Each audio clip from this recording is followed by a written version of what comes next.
Hello everyone, welcome to Magnet Brains, जहां आपको 100% free of cost education provide की जाती है। मतलब यहां आपको एक या दो चैप्टर पढ़ने के बाद में किसी भी तरीके का कोई पेमेंट करने की नीड बिल्कुल नहीं होती है। सो इसी अच्छी बात से स्टार्ट करते हैं आज की इस वीडियो को। This is Barkha Gupta, your computer educator for class 9th। Yes students, आज इस वीडियो में हम डिस्कस करने वाले हैं क्लास 9th का computer subject IT information technology book code 402 को। सो आज की इस वीडियो में हम डिस्कस करेंगे इंफॉर्मेशन टेक्नोलॉजी बुक कोड 402 का ओवरव्यू कि इस बुक में आपको कितने यूनिट्स पढ़ना है और इन यूनिट्स में कितने चैप्टर्स हैं और हर एक चैप्टर में आपको क्या क्या पढ़ना है। ओके, सो आज से हम स्टार्ट करेंगे क्लास 9th का IT सब्जेक्ट बुक कोड 402 को, जिसका था आपको इंतजार। आप बहुत दिनों से परेशान थे कि कब मैम स्टार्ट करेगी क्लास 9th का computer. Okay, so first of all इस बुक के ओवरव्यू को स्टार्ट करने के पहले हम जान लेते हैं कि हम क्यों इंफॉर्मेशन टेक्नोलॉजी क्लास 9th में पढ़ रहे हैं, क्या इंपॉर्टेंस है इस सब्जेक्ट की। ओके, क्योंकि कभी भी किसी भी बुक को पढ़ने से पहले, किसी भी सब्जेक्ट को पढ़ने से पहले आपको उस सब्जेक्ट का बेसिक नॉलेज होना बहुत जरूरी है कि क्यों आपको क्लास 9th में इंफॉर्मेशन टेक्नोलॉजी सब्जेक्ट दिया गया है, इसकी क्या इंपॉर्टेंस है। राइट, सो इंफॉर्मेशन टेक्नोलॉजी जो सब्जेक्ट है, सभी को अच्छे से पता है कि टेक्नोलॉजी टाइम टू टाइम कितनी ग्रो करती जा रही है। टेक्नोलॉजी बेस्ड है आर्ट, कॉमर्स, साइंस सब्जेक्ट्स पर। ठीक है, इनके डीप नॉलेज आपको टेक्नोलॉजी के थ्रू ही मिल रहे हैं। फाइन, बट यहां पे बात हो रही है किसकी? Information technology. तो इंफॉर्मेशन टेक्नोलॉजी बेस्ड है किस पर? एक बहुत वास्ट फील्ड पर, एक बहुत इंपॉर्टेंट से डिवाइस पर जिसका नाम है कंप्यूटर्स। तो जब आप हिंदी, साइंस, इंग्लिश, मैथ्स ये सारे सब्जेक्ट पढ़ रहे हो तो साथ ही साथ आपको कंप्यूटर सब्जेक्ट भी पढ़ाया जा रहा है ताकि आप टेक्नोलॉजी के साथ आगे बढ़ो, क्योंकि आने वाले टाइम में आपको अपना करियर किस में ग्रो करना है? टेक्नोलॉजी के साथ ही ग्रो करना है। ठीक है, जब भी कहीं भी किसी भी प्लेटफॉर्म पे आप जाओगे आगे जॉब करने के लिए, जो बहुत अच्छी अच्छी जॉब अपॉर्चुनिटीज आपको मिलने वाली है, तो वहां पर टेक्नोलॉजी आपका साथ देगी और वहां पर आपको कंप्यूटर्स जैसे स्मार्ट डिवाइसेस पे वर्क करना होगा। सो बेसिकली इसी के लिए हमें इंफॉर्मेशन टेक्नोलॉजी सब्जेक्ट को पढ़ रहे हैं। बेसिक नॉलेज आपको क्लास 6-7 से ही मिलना शुरू हो जाता है। 9, 10th, 11th, 12th पर आते आते आपको ये जो इंफॉर्मेशन है वो थोड़ी थोड़ी इनहांस होती जाती है ताकि आप टेक्नोलॉजी के बारे में और ज्यादा समझ सकें। अब बात आती है इंफॉर्मेशन टेक्नोलॉजी की, तो ये बहुत वास्ट एरिया है जिसमें किसको डिस्कस किया गया है? कंप्यूटर डिवाइस के बारे में डिस्कस किया गया है। कंप्यूटर डिवाइस से रिलेटेड जो सॉफ्टवेयर्स होते हैं, इंटरनेट होते हैं, डेटा कैसे मैनेज किया जाता है, डेटा मैनेजमेंट की टेक्निक्स क्या होती हैं, है ना, तो वो सारी चीजें हम यहाँ डिस्कस करने वाले हैं।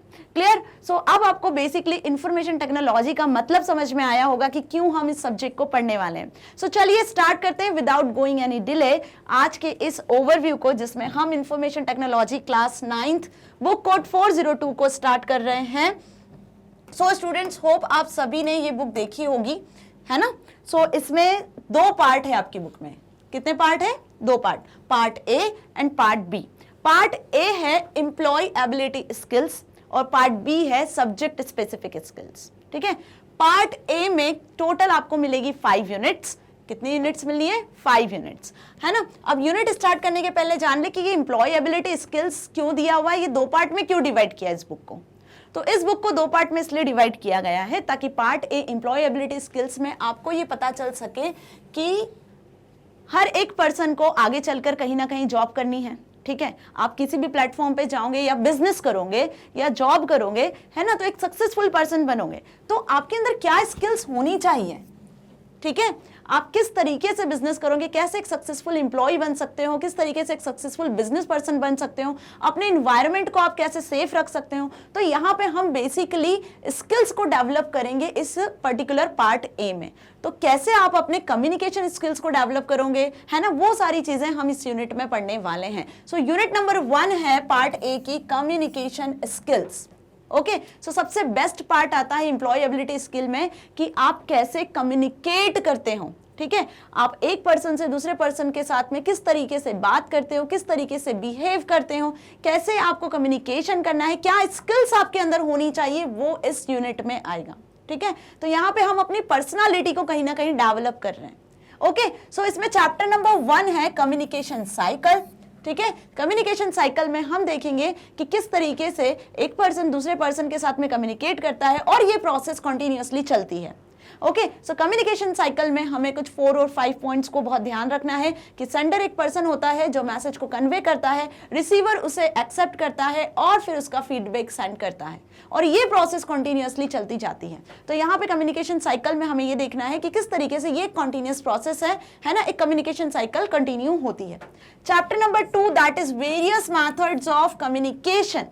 कम्युनिकेशन करने के लिए कौन कौन सी मेथड्स यूज की जाती हैं, जैसे वर्बल कम्युनिकेशन होता है, ओरल कम्युनिकेशन होता है, ठीक है, उसी तरीके से रिटर्न कम्युनिकेशन भी होता है। तो यहाँ पे हम डिस्कस करेंगे इस चैप्टर में कि कौन कौन सी मेथड्स होती हैं कम्युनिकेशन की। चैप्टर नंबर 3 में हम डिस्कस करेंगे पर्सपेक्टिव्स इन कम्युनिकेशन। कम्युनिकेशन के क्या क्या पर्सपेक्टिव्स होते हैं, क्या हम बोल सकते हैं कि किस तरीके से एस्पेक्ट्स होते हैं कम्युनिकेशन के, वो यहाँ पे हम डिस्कस करने वाले हैं।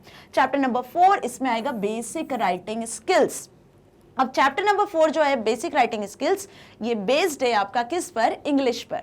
ओके, सो इंग्लिश सब्जेक्ट आपने पढ़ा है जिसमें आपने बेसिक ग्रामर्स पढ़ी कि किस तरीके से आप सेंटेंसेस फॉर्म करते हो, एक्टिव वॉइस पैसिव वॉइस क्या होते हैं, ठीक है, किस तरीके से आप एडजेक्टिव्स का, नाउन्स का, प्रोनाउंस का यूज करते हो। तो बेसिक राइटिंग स्किल्स में यहाँ पर आपको लेटर कैसे फॉर्म करना है, लिखना है, एप्लीकेशंस वगैरह जो आपने बेसिक इंग्लिश में पढ़ा हुआ है ना, ग्रामर पोर्शन, वो यहाँ पर आने वाला है कि आप अपना राइटिंग स्किल किस तरीके से इंप्रूव करते हो, ठीक है। और कम्युनिकेशन वाले पार्ट में हम डिस्कस करेंगे कि आप अपना स्पीकिंग स्किल्स किस तरीके से डेवलप करते हो, कैसे आपको सामने वाले से बात करना है, कैसा आपका बिहेवियर होना चाहिए, किस तरीके से आपको रिस्पॉन्स करना है। ओके, सो ये आपको अच्छे से समझ में आया कि एम्प्लॉयबिलिटी स्किल में जो फर्स्ट यूनिट है that is communication skill. Communication skills में हम हमारे कम्युनिकेशन स्किल्स को डेवलप करेंगे, ठीक है, और बहुत अच्छे से इन चैप्टर्स को पढ़ेंगे। थ्योरेटिकल चैप्टर्स है लेकिन बहुत इंजॉयमेंट के साथ पढ़ने वाले हो, ताकि इस पर बेस्ड कोई भी क्वेश्चन आंसर्स आएंगे तो आप इजीली कर सकते हो।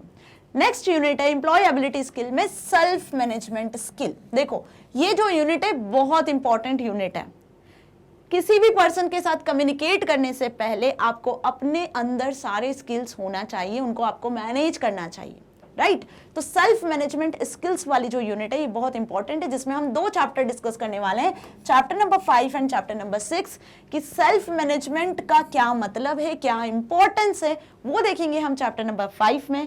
सेल्फ मैनेजमेंट किस तरीके से किया जाता है, आपको बहुत गुस्सा आ रहा है, आप बहुत खुश हो, तो आप उसको किस तरीके से कंट्रोल करो, ठीक है, ये सारी चीजें इसमें आती है। आप कैसे खुद को मोटिवेट कर सकते हो, आप अपना कॉन्फिडेंस लेवल किस तरीके से बढ़ा सकते हो, है ना। सो बिल्डिंग सेल्फ कॉन्फिडेंस, ये सारी चीजें यहाँ पे हम डिस्कस करने वाले हैं। How to build self confidence, how to build self awareness, आप कैसे खुद को मोटिवेट कर सकते हो, तो यही सारे स्किल्स हम इन चैप्टर्स में देखेंगे।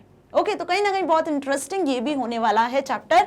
Okay, now next unit is information and communication technology skills, unit number 3, जो कि बेस्ड है आपकी ओवरऑल टेक्नोलॉजी पर, ठीक है। सो information and communication technology skills वाले यूनिट में हम कंप्यूटर्स के बारे में पढ़ने वाले हैं, कंप्यूटर्स की बेसिक इंफॉर्मेशन को हम गैदर करेंगे यहाँ पर, ठीक है। सो सबसे पहले इसमें चैप्टर नंबर 7 में हम पढ़ेंगे introduction to ICT that is information and communication technology. Okay, जैसा कि मैंने आपको जब चैप्टर का ओवरव्यू अभी स्टार्ट किया था, जैसे चैप्टर वैसे ही मैंने बताया था आपको कि इंफॉर्मेशन टेक्नोलॉजी क्या है। ओके, तो यहाँ पे आपको इसका इंट्रोडक्शन मिलने वाला है। चैप्टर नंबर 8 में हम डिस्कस करेंगे कंपोनेंट्स ऑफ कंप्यूटर सिस्टम, कि कंप्यूटर सिस्टम का टेक्नोलॉजी में क्या रोल है। ओके, कंप्यूटर सिस्टम को किस तरीके से यूज किया जा रहा है, क्या बेसिक कंपोनेंट्स होते हैं, हार्डवेयर्स क्या होते हैं, उसमें कौन कौन से पेरिफेरल डिवाइसेस यूज होते हैं। ओके, चैप्टर नंबर 9 में बेसिकली आपको हार्डवेयर डिवाइसेस के बारे में ही पढ़ना है। कंप्यूटर सिस्टम में जितने भी डिवाइसेस होते हैं ना, जो आपको दिखते हैं, जितने हार्डवेयर्स होते हैं, उन्हीं को हम पेरिफेरल्स कहते हैं। तो चैप्टर नंबर 9 का मतलब पेरिफेरल डिवाइसेस, इट मींस कि हार्डवेयर डिवाइसेस की बात हो रही है। ओके, चैप्टर नंबर 10 में बेसिक कंप्यूटर ऑपरेशंस। तो चैप्टर नंबर 7, 8 और 9 देखो ये इंट्रोडक्शन पर बेस्ड है कि बेसिकली कंप्यूटर क्या होता है। इसमें हम इनके कैरेक्टरिस्टिक्स को देखेंगे, फीचर्स देखेंगे, एडवांटेजेस देखेंगे, डिसएडवांटेजेस देखेंगे कंप्यूटर के, टेक्नोलॉजी में कैसे आप यूज कर रहे हो, मतलब टेक्नोलॉजी के साथ साथ कंप्यूटर्स कितना बढ़ता जा रहा है ना, आगे स्मार्ट डिवाइसेस आ गए हैं। क्लियर, ये सभी को अच्छे से समझ में आ रहा है ना। रोबोटिक्स वगैरह, एआई वगैरह, ये सारी चीजें इन फ्यूचर और डेवलप होने वाली है। ओके, तो बेसिकली यहां हमें क्या पढ़ना है, बेसिक्स ऑफ कंप्यूटर पढ़ना है। फाइन। नेक्स्ट चैप्टर नंबर 10 और 11, यहां पर आपको पढ़ना है कि कौन कौन से कंप्यूटर ऑपरेशंस परफॉर्म करता है और ऑपरेटिंग सिस्टम क्या होता है। तो ऑपरेटिंग सिस्टम जो है वो तो बेसिक सॉफ्टवेयर होता है, मतलब इस सॉफ्टवेयर के बिना तो आपका कंप्यूटर वर्क नहीं करता है। यदि आपके हार्डवेयर डिवाइसेस को, जो कंप्यूटर के कंपोनेंट्स हैं, इनको वर्किंग में लाना है तो उसके लिए हमें जिस सॉफ्टवेयर की नीड होती है, बेसिक सॉफ्टवेयर, वो ऑपरेटिंग सिस्टम होता है। और इस ऑपरेटिंग सिस्टम की मदद से ही आप कंप्यूटर में ऑपरेशंस परफॉर्म कर सकते हो, ठीक है, अलग अलग डिवाइसेस की मदद से। तो कंप्यूटर में जो बेसिक ऑपरेशंस होते हैं, डेटा को इनपुट करना, ठीक है, उसे स्टोर करना, उसको प्रोसेस करना, ये सारे ऑपरेशंस हम इस चैप्टर में पढ़ेंगे। सो होप आपको ये वाली यूनिट भी अच्छे से समझ में आई होगी कि information and communication technology skills वाली यूनिट में हम टेक्नोलॉजी स्किल्स को, कम्युनिकेशन स्किल्स को डेवलप करेंगे रिलेटेड विद टेक्नोलॉजी, जिसमें हम कंप्यूटर के बारे में डिस्कस करेंगे। ओके, नाउ इसके बाद इसमें और चैप्टर्स है, जैसे chapter number 12 introduction to internet. This is the biggest part of information technology. Information technology का बिगेस्ट और वास्ट पार्ट इंटरनेट ने लिया हुआ है, नेटवर्किंग ने लिया हुआ है। इंटरनेट वेबसाइट्स का आप यूज करते हो, राइट? तो यहाँ पे हम इंटरनेट के बारे में डिस्कस करेंगे, इंटरनेट क्या होता है, ठीक है, कौन कौन सी टर्म्स है जो इंटरनेट में हम यूज करते हैं। चैप्टर नंबर 13 में हम देखेंगे introduction to email, electronic mail, जिसके बिना आप पबजी नहीं खेल सकते हो, आपको ईमेल आईडी चाहिए, ठीक है, जिसके बिना आप कोई काम नहीं कर सकते हो। आपको कहीं लॉगिन करना है तो आपको अपनी ईमेल आईडी की जरूरत होती है, राइट? आपको कोई वेबसाइट सर्च करना है, आपको अपनी स्कूल की वेबसाइट पे जाना है, आपको शॉपिंग करना है, आपको जो भी करना है इंटरनेट पे, the first needed is email. Email के बिना आप काम नहीं कर सकते। तो ईमेल क्या होता है, उसका इंट्रोडक्शन देखेंगे, किस तरीके से क्रिएट किया जाता है वो देखेंगे, ठीक है, क्या क्या पार्ट्स होते हैं ईमेल के, वो सारी चीजें इस चैप्टर में हम डिस्कस करेंगे, right? Chapter number 14 introduction to social media. तो इंटरनेट का एक बिगेस्ट पार्ट है, यदि हम बात करें तो सोशल मीडिया, जिसको हर एक पर्सन बहुत अच्छे तरीके से यूज करता है, बहुत अच्छा टाइम पास के लिए होता है सोशल मीडिया, जहां पे आप अपनी प्रोफाइल्स को शेयर करते हो, ठीक है, अपनी पर्सनल इंफॉर्मेशन शेयर करते हो, जो डे टू डे आप जहां घूमते हो, जो एक्टिविटीज करते हो, उनके पिक्स शेयर करते हो, बहुत सारी चीजें हैं जो आप सोशल मीडिया पे करते हो, जैसे फेसबुक, इंस्टा, ब्लॉग्स वगैरह, ये सब किस में आते हैं, सोशल मीडिया में ही आते हैं, राइट? तो ये सारे चैप्टर्स हैं, चैप्टर नंबर 14 तक बेस्ड हैं आपके आईसीटी यूनिट नंबर 3 पर। सो होप आपको ये अच्छे से समझ में आए। इसके लिए आपको बिल्कुल पैनिक नहीं होना है, क्योंकि हम प्रैक्टिकल भी करने वाले हैं। ओके, जैसे हम चैप्टर्स को डिस्कस करते जाएंगे, साथ साथ उनका प्रैक्टिकल भी देखते जाएंगे। फाइन। नेक्स्ट यूनिट है यूनिट नंबर 5 एंटरप्रेन्योर स्किल्स। अब unit number 5 entrepreneur skill based है किस पर? बिजनेस पर। मतलब कि यहाँ पर किसी पर्सन को जब बिजनेस करना होता है, अपना बिजनेस स्टार्ट करना होता है, तो उसे हम कहते हैं entrepreneur. So who is entrepreneur? A business person who initially start the business is known as entrepreneur. और बिजनेस करने के लिए जो स्किल्स आपके अंदर होनी चाहिए, एक एंटरप्रेन्योर बनने के लिए आपके अंदर जो स्किल्स होनी चाहिए, उन स्किल्स पर बेस्ड है ये दो चैप्टर जो इस यूनिट में हमें डिस्कस करने हैं। Chapter number 15 that is types of business activities. Okay, जहां पे बिजनेस एक्टिविटीज क्या होती हैं, कितने टाइप्स की होती है, वो हम देखेंगे। और chapter number 16 characteristics of entrepreneurship, कि एंटरप्रेन्योर बनने के लिए, एक बिजनेस पर्सन बनने के लिए, जिसमें आप डिफरेंट टाइप की एक्टिविटीज को परफॉर्म करोगे, तो उसके लिए क्या फीचर्स होने चाहिए, वो हम यहाँ पर डिस्कस करेंगे। तो बेसिकली यहाँ पर आपको स्किल्स के बारे में पढ़ना है एंटरप्रेन्योर्स के। ओके, यूनिट नंबर 5 जैसे कि ग्रीन स्किल्स आपको दिख रहा है, अब इसके नाम से आपको समझ में आ रहा है ग्रीन स्किल्स मतलब this unit is related with the environment, क्योंकि हम जहां पे जीते हैं इन्वायरमेंट में जीते हैं, ठीक है, हम रिलेटेड है इन्वायरमेंट से, बहुत सारी चीजें इन्वायरमेंट से एक्सेप्ट करते हैं, जैसे फूड, मिनरल्स वगैरह, और साथ ही हम इन्वायरमेंट्स को क्या दे रहे हैं, पॉल्यूट कर रहे हैं, राइट? तो किस तरीके से हम अपने इन्वायरमेंट को सेव कर सकते हैं, ठीक है, आने वाली जनरेशन के लिए आप रिसोर्सेज को, फूड, वाटर को, इन सारी चीजों को कैसे बचाकर रख सकते हो ताकि जनरेशन भी उसे यूज कर सके। इसके बारे में ही हमें इस यूनिट में पढ़ना है बेसिकली, कि how to save our environment, how to save future generations basically. Okay, तो चैप्टर नंबर 17 में आपको पढ़ना है environment protection and conservation, how to protect environment, how to conserve resources, जो आपने साइंस में भी पढ़ा होगा, ठीक है, 8th 9th से 7th से पढ़ते आ रहे होंगे आप कि एनवायरनमेंट में क्या क्या रिसोर्सेज होते हैं, natural resources, non natural resources, how to conserve them, how to protect them, बस वही सारी चीजें हमें यहाँ पढ़ना है। Okay, chapter number 18 18 that is importance of green economy. Green economy की क्या इंपॉर्टेंस है वो यहां पर हम डिस्कस करेंगे। तो होप आपको entrepreneur skills unit number 4 and unit number 5 भी अच्छे से समझ में आई। यहां फिनिश होता है part A that is employability skill. अब आपको अच्छे से समझ में आया होगा कि एम्प्लॉयबिलिटी स्किल क्यों दिया है इस बुक में, ओके, ताकि आप अपने अंदर सारे स्किल्स को डेवलप कर सको, पर्सनल स्किल्स से लेकर कम्युनिकेशन स्किल्स, बिजनेस स्किल्स, साथ ही साथ टेक्नोलॉजी बेस्ड आईसीटी स्किल्स को भी आप डेवलप कर सको। ओके, सो ये सारी चैप्टर्स हैं जो मैंने अभी आपको यहां बताए, और अब डिस्कस करने वाले हैं हम पार्ट बी सब्जेक्ट स्किल्स। जैसे कि इंफॉर्मेशन टेक्नोलॉजी सब्जेक्ट बेस्ड है आपका कंप्यूटर पर, जिसमें कंप्यूटर में बने जो प्रोग्राम्स होते हैं, जो सॉफ्टवेयर्स होते हैं, उनका यूज कैसे करना है बिजनेस में, ओके, या ऑर्गेनाइजेशंस में, आने वाले टाइम में जो भी आप जहां भी आप जॉब करने वाले हो, कोई बिजनेस करने वाले हो या कहीं जॉब करने वाले हो एक सक्सेसफुल एम्प्लॉय बन के, तो वहां पर आप कंप्यूटर्स में जो सॉफ्टवेयर बने बनाए होते हैं उनको कैसे यूज करोगे, उनको कैसे यूटिलाइज करने वाले हो, वो यहाँ पे अब हम डिस्कस करेंगे। उसी को कहते हैं सब्जेक्ट स्किल्स। ओके, तो यूनिट नंबर 1 इसमें है introduction to IT industry. Okay, इस यूनिट में हमें बेसिकली देखना है कि आईटी जो फील्ड है, इंफॉर्मेशन टेक्नोलॉजी जो कंप्यूटर बेस्ड है, बहुत वास्ट फील्ड है, इसके क्या क्या यूजेस हैं, क्या क्या एप्लीकेशंस हैं, किन किन फील्ड्स में इनका यूज हो रहा है। तो इस चैप्टर 1 में हम डिटेल डिस्कशन करेंगे about IT industry. Okay, unit number 2 data entry and keyboarding skills. Unit number 2 based है कीबोर्ड स्किल्स आप कैसे डेवलप करते हो, मतलब अपने टाइपिंग स्किल्स को यदि आपको बढ़ाना है, ठीक है। यहाँ पे आप इस यूनिट में सीखोगे कि किस तरीके से आप टाइपिंग कर सकते हो, अपनी टाइपिंग स्पीड को कैसे फास्ट कर सकते हो, क्या टेक्निक यूज की जाती है टाइपिंग करने के लिए, डेटा एंटर करने के लिए कंप्यूटर सिस्टम में। ओके, तो बेसिकली कंप्यूटर सिस्टम किस लिए होता है, डेटा को एंटर करने के लिए होता है ना। यहाँ पे आप कीबोर्ड के थ्रू, माउस के थ्रू, अलग अलग डिवाइसेस के थ्रू डिफरेंट टाइप के डेटा को एंटर कर सकते हो। डेटा भी डिफरेंट टाइप का होता है, जैसे ऑडियो वीडियो डेटा होता है, साउंड डेटा होता है, टेक्सचुअल डेटा होता है, इमेजेस होती हैं, राइट। तो बेसिकली इस यूनिट में तो हम कीबोर्ड स्किल्स को डेवलप करेंगे, जिसमें हम क्या देखेंगे कि आप किस तरीके से टाइपिंग कर सकते हो, किस तरीके से डेटा एंट्री कर सकते हो। तो चैप्टर नंबर 2 में हम देखेंगे यहाँ पे यूजिंग डेटा एंट्री टूल्स, कि डेटा एंट्री करने के लिए कौन कौन से टूल्स होते हैं, कौन से सॉफ्टवेयर्स होते हैं। Chapter number 3 is using typing software, और किस सॉफ्टवेयर की मदद से आप अपने टाइपिंग स्किल्स को बहुत अच्छे से डेवलप कर सकते हो। तो जैसे टाइपिंग मास्टर एक सॉफ्टवेयर होता है, नाम सुना होगा आप सभी ने, ठीक है। उसमें कुछ गेम्स भी होते हैं, बबल गेम्स वगैरह आते हैं, यदि खेले हो तो आपको पता होंगे, ठीक है। तो यहाँ पे हम टाइपिंग सॉफ्टवेयर का भी यूज करेंगे, साथ ही इसका प्रैक्टिकल भी देखेंगे। ओके, नेक्स्ट चैप्टर है, नेक्स्ट यूनिट है unit number 3 that is digital documentation. Digital documentation मतलब कि यहाँ पर हम बात कर रहे हैं वर्ड प्रोसेसिंग सॉफ्टवेयर की, ठीक है। यदि आपको डॉक्यूमेंट्स प्रिपेयर करना है, क्या प्रिपेयर करना है, डॉक्यूमेंट्स, तो डॉक्यूमेंट्स प्रिपेयर करना है तो उसके लिए हम यूज करते हैं वर्ड प्रोसेसिंग सॉफ्टवेयर का। सो चैप्टर नंबर 4 में आप वर्ड प्रोसेसिंग सॉफ्टवेयर का इंट्रोडक्शन देखोगे।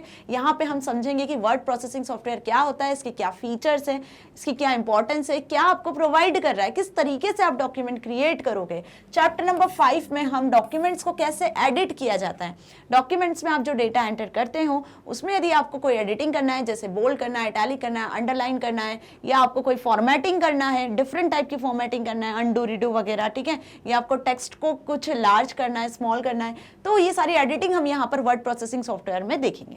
Okay, chapter number 6 formatting a document. जैसे मैंने अभी बताया, क्या यदि आपको डॉक्यूमेंट फॉर्मेट करना है, बैकग्राउंड कलर चेंज करना है, कुछ टेक्सचर सेट करना है, ठीक है, पेज का सेटअप करना है, मार्जिन वगैरह सेट करना है, वो सब यहाँ फॉर्मेटिंग में देखेंगे हम कि how to format a document. Chapter number 7 that is working with tables. अब डॉक्यूमेंट के अंदर आप टेबल कैसे क्रिएट करते हो, टेबल मतलब रो कॉलम में यदि आपको टेबुलर डेटा एंटर करना है तो आप डॉक्यूमेंट्स में टेबल भी इंसर्ट कर सकते हो। तो टेबल कैसे इंसर्ट करना है वो हम यहाँ पर सीखेंगे, टेबल के साथ कैसे वर्किंग करना है, कैसे आप नई रो नए कॉलम को ऐड करते हो, कितने बाय कितने की टेबल आपको क्रिएट करना है, राइट। जैसे 2 कॉलम 3 रोज के आपको टेबल क्रिएट करना है तो कैसे क्रिएट करेंगे, कौन सा मेन्यू होगा, कौन सा ऑप्शन सिलेक्ट आपको करना होगा, है ना, कितने तरीके से आप टेबल क्रिएट कर सकते हो, वो सब चैप्टर नंबर 7 में सीखेंगे।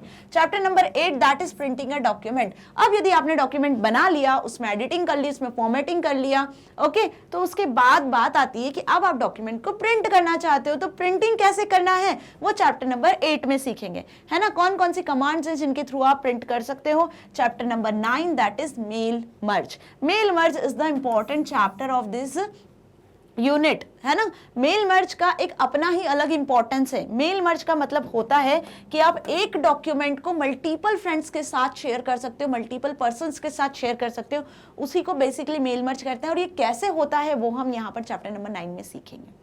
ओके, तो ये हो गई आपकी unit number 3, that is digital documentation, जहां पे हम वर्ड प्रोसेसर सॉफ्टवेयर का यूज करेंगे। इसका भी प्रैक्टिकल देखेंगे, एक एक टॉपिक का हम प्रैक्टिकल देखेंगे, ताकि आपको ये थ्योरी के साथ साथ प्रैक्टिकली समझ में आ सके, और साथ ही ये भी पता चल सके कि इन पर बेस्ड यदि क्वेश्चंस आएंगे, इनके सॉल्यूशंस को कैसे लिखना है, इनके आंसर्स को कैसे करना है। Okay, next unit, unit number 4, electronic spreadsheet. अब इलेक्ट्रॉनिक स्प्रेडशीट का मतलब क्या हुआ कि यहां पर हम यूनिट नंबर 4 में डिस्कस करेंगे एक्सेल सॉफ्टवेयर को। किसको डिस्कस करेंगे? एक्सेल को। एक्सेल का नाम सभी ने सुना है ना, जिसमें मार्कशीट प्रिपेयर की जाती है, जिसमें वर्कशीट्स होती है, रो कॉलम में डिवाइडेड होते हैं, जिसमें आप टेबुलर डेटा क्रिएट कर सकते हो, है ना, चार्ट ग्राफ्स वगैरह भी बना सकते हो। ये सारे फीचर्स है इसके। ओके, सो इलेक्ट्रॉनिक स्प्रेडशीट मतलब यहाँ पे हम बात कर रहे हैं एक्सेल सॉफ्टवेयर की, जिसमें चैप्टर नंबर 10 है इंट्रोडक्शन टू स्प्रेडशीट्स। ओके, यहाँ पे जो रो कॉलम में डिवाइडेड होती है ना शीट, कुछ इस तरीके से रो और कॉलम में डिवाइडेड होती है शीट, जिसे हम स्प्रेडशीट बोलते हैं। तो एक्सेल जो सॉफ्टवेयर है वो स्प्रेडशीट सॉफ्टवेयर के नाम से भी जाना जाता है। ओके, तो क्या प्रोवाइड करता है ये आपको? टेबुलर डेटा आप यहाँ इंसर्ट कर सकते हो। ओके, बेसिकली यहाँ पे चैप्टर नंबर 10 में हम इसका इंट्रोडक्शन देखेंगे। चैप्टर नंबर 11 में हम एडिटिंग डेटा इन स्प्रेडशीट, जैसे डॉक्यूमेंट में एडिटिंग देखी, बिल्कुल उसी तरीके से यहाँ शीट में, स्प्रेडशीट में कैसे एडिटिंग करना है वो सीखेंगे। How to format a data in spreadsheet, है ना, chapter number 12। Chapter number 13 is using cell reference. देखो, जो शीट होती है स्प्रेडशीट वो इस तरीके से होती है, और रो और कॉलम के कॉम्बिनेशन से बनती है सेल। ठीक है, तो एक सेल को आप कैसे एडिट कर सकते हो? ये हो गई एक सेल पर्टिकुलर। इस सेल को कैसे एडिट करना है, इस सेल में जो लिखा है डेटा उसको कैसे फॉर्मेट करना है, पूरी स्प्रेडशीट को कैसे फॉर्मेट करना है। ओके, सेल को रेफरेंस कैसे करना है, यदि यहाँ कोई डेटा है, आप किसी और शीट के साथ में उसको रेफरेंस करने वाले हो, या किसी और पर्टिकुलर सेल के साथ रेफरेंस करने वाले, तो किस तरीके से रेफरेंसिंग होगी वो देखेंगे हम। बेसिकली 2 टाइप की रेफरेंसिंग होती है, एब्सोल्यूट एंड रिलेटिव। तो क्या होता है वो सारी चीजें यहाँ सीखेंगे। Okay, chapter number 14, using charts in spreadsheet. अब आप इस स्प्रेडशीट में टेबुलर डेटा तो एंटर कर सकते हो, लेकिन चार्ट ग्राफ वगैरह भी एंटर कर सकते हो। मैथ्स में जैसे ग्राफ्स बनाते हो, चार्ट्स बनाते हो ना, बार चार्ट, हिस्टोग्राम, हिस्टोग्राफ, है ना, बिल्कुल उसी तरीके से यहाँ पे हम डिफरेंट टाइप के चार्ट्स को डिस्कस करेंगे। लाइन चार्ट, स्कैटर चार्ट, ये डिफरेंट टाइप के चार्ट्स आप किस तरीके से एक टेबुलर डेटा के अकॉर्डिंग क्रिएट करते हो वो यहाँ पर हम सीखेंगे। तो ये हो गई आपकी इलेक्ट्रॉनिक स्प्रेडशीट वाली यूनिट, जिसमें क्या देखना है हमें? स्प्रेडशीट के बारे में पढ़ना है, कैसे उसमें एडिटिंग करना है, फॉर्मेटिंग करना है, क्या फीचर्स है इसके, क्या इंपॉर्टेंस है, किस तरीके से यूज करना है, प्रैक्टिकल के साथ डिस्कस करेंगे। Okay, next unit number 5, which is the last unit, that is digital presentation. अब प्रेजेंटेशन की बात जहां आ रही है, मतलब कि यहाँ पे हम डिस्कस करने वाले हैं पावर पॉइंट को। ओके, जो कहीं ना कहीं बहुत इंपॉर्टेंट है और इंटरेस्टिंग भी है। बहुत से बच्चे पावर पॉइंट का यूज करते होंगे, स्कूल के प्रोजेक्ट्स मिलते होंगे तो आप पावर पॉइंट में स्लाइड्स वगैरह बनाते होंगे। तो डिजिटल प्रेजेंटेशन मतलब यहाँ हम बात कर रहे हैं स्लाइड्स प्रिपेयर करने की, जिसमें आपको चैप्टर नंबर 15 में पढ़ना है इंट्रोडक्शन टू प्रेजेंटेशन सॉफ्टवेयर, कि presentation software that is power point क्या होता है ना, क्या इसके फीचर्स है, इंपॉर्टेंस है, किस तरीके से इस पर वर्क करना है, उसके इंट्रोडक्शन के बारे में डिस्कस करेंगे। तो बेसिकली इतना हमें पता है कि पावर पॉइंट में हम क्या बनाते हैं? स्लाइड्स बनाते हैं। स्लाइड्स यूज होती हैं किस लिए? प्रेजेंटेशन के लिए। जब आपको कोई सेमिनार्स वगैरह होते हैं या स्कूल में आपको कोई टॉपिक दिया जाता है, तो यदि उसको आपको कंप्यूटराइज्ड शो करना होता है तो आप पावर पॉइंट में स्लाइड बना के लेकर जाते हो और प्रॉपर उसका सेमिनार देते हो, उसे एक्सप्लेन करते हो, उसे बताते हो, ठीक है, आपके कॉन्सेप्ट को एक्सप्लेन करते हो। तो this is the best way. जैसे कि मैं आपको सारी चीजें यहाँ पे एक्सप्लेन कर रही हूँ, समझा रही हूँ, तो ये भी कहीं ना कहीं गूगल प्रेजेंटेशन के थ्रू ही बना हुआ है, जो आपको समझ में आ रहा है, प्रॉपर स्लाइड के फॉर्म में यहाँ पे प्रिपेयर्ड है। ओके, तो इस तरीके से आप कैसे डेटा एंटर करोगे, कैसे स्लाइड्स प्रिपेयर करोगे, वो हम इस यूनिट में सीखेंगे। So chapter number 16 that is creating a presentation, यहाँ पे प्रेजेंटेशन स्लाइड्स कैसे बनाना है वो सीखेंगे। Working with slides, how to work with slides in chapter number 17। Chapter number 18 में हम देखेंगे using tables in presentation. Presentation में टेबल कैसे ऐड करना है, टेबुलर डेटा भी यदि आपको प्रेजेंटेशन में ऐड करना है तो कैसे आप ऐड करोगे table, how to insert table, how to edit the table, है ना, वो सारी चीजें यहाँ पे हम डिस्कस करने वाले हैं। Chapter number 19 using images in a presentation. आप प्रेजेंटेशन में स्लाइड्स में इमेजेस भी लगा सकते हो, जैसे यहाँ पे मैंने बुक की इमेज लगाई हुई है उसी तरीके से आप स्लाइड्स में इमेजेस भी लगा सकते हो। ओके, वो भी हम यहाँ चैप्टर 19 में सीखेंगे। ठीक है, chapter number 20 that is working with slide master.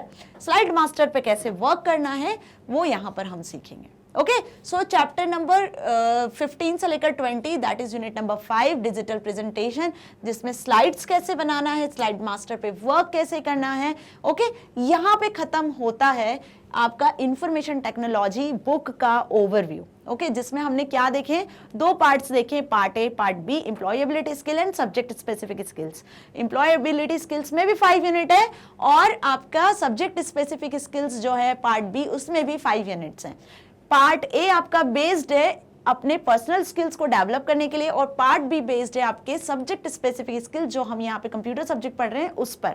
Part B में हमें प्रैक्टिकल्स भी करने हैं, सो डोंट पैनिक, हम प्रैक्टिकल के साथ पढ़ाई करेंगे ताकि आपको सारी चीजें अच्छे से समझ में आ सकें। ओके, सो होप आपको ओवरव्यू अच्छा लगा। तो यदि वीडियो अच्छी लगी है तो लाइक करें, शेयर करें, सब्सक्राइब करें। और मैग्नेट ब्रेन्स आपको 100% free of cost education provide कर रहा है ताकि आप अपनी लाइफ में कुछ बहुत अच्छा अचीव कर सकते हो, साथ ही साथ अपने एग्जाम में बहुत अच्छे मार्क्स को स्कोर कर सकते हो। ओके, सो मैग्नेट ब्रेन्स आपको किंडरगार्टन से लेकर क्लास 12 तक free of cost education provide कर रहा है, साथ ही साथ सारे कॉम्पिटिटिव एग्जाम्स की भी प्रिपरेशन करा रहा है। मैग्नेट ब्रेन्स अब अवेलेबल है हिंदी मीडियम चैनल के साथ साथ इंग्लिश मीडियम चैनल पर भी, और साथ ही साथ आपको सारे कॉम्पिटिटिव एग्जाम जो भी IIT JEE नीट है उनकी भी प्रिपरेशन करा रहा है। So don't miss the videos. 9th class की अब सारी वीडियोस को हम डिस्कस करने वाले हैं चैप्टर वाइज। सबसे पहले हम स्टार्ट करेंगे पार्ट ए एम्प्लॉयबिलिटी स्किल्स को, जिसका chapter number 1 from next video. Stay tune with us. Thank you so much.